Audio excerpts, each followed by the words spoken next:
The next element we'll be considering is a current source. Okay, so just like a voltage source maintains a given voltage between its terminals, a current source maintains a given current flowing through it. Okay,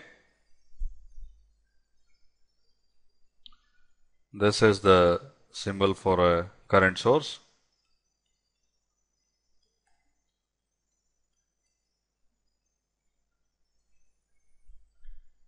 So, and this arrow denotes the direction of the current definition, and that will be given by some I naught.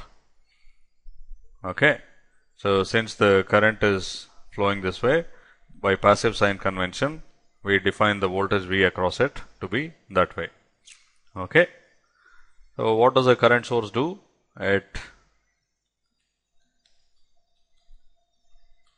maintains a current I equals I naught independently of the voltage across it. Okay, it doesn't matter what voltage you have between these terminals A and B, a current I equals I naught will be flowing through the current source. Okay, so this is the meaning of it. Now, as before, the arrow indicates the direction in which the current is defined. Okay, that current itself could be positive or negative.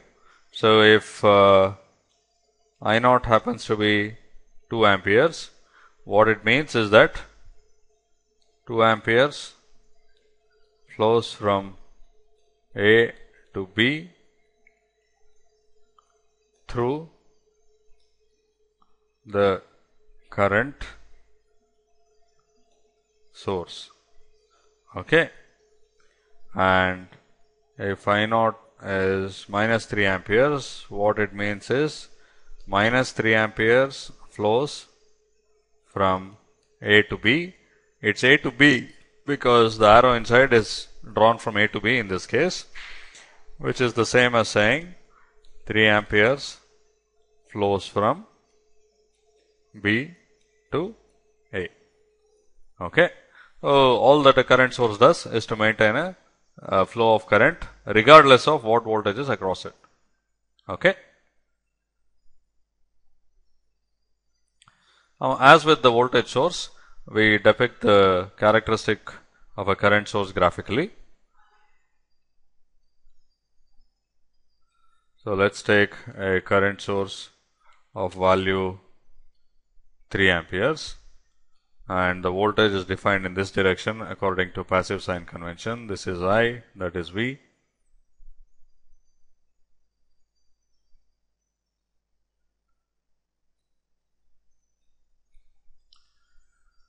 Now, it maintains a current regardless of the voltage. So, the characteristic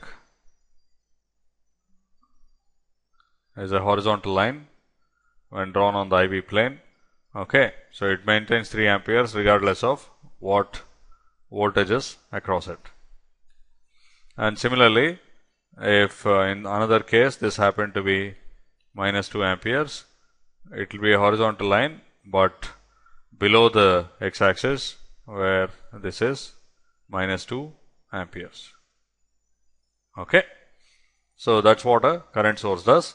It maintains a flow of current. Okay. Now, there is one subtle point that I want to bring up here.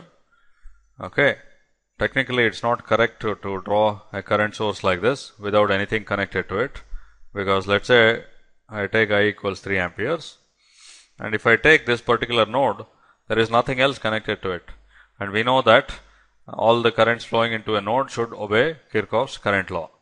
Okay, so what it really means is that this has to be always connected to something. Okay, this is some circuit and a current will be flowing like this into the circuit. Okay, but of course it's inconvenient to be drawing an extra circuit each time we draw a current source. We do draw a current source like this without anything connected to it, but that's not a complete circuit. Something has to be connected to the current source. Okay.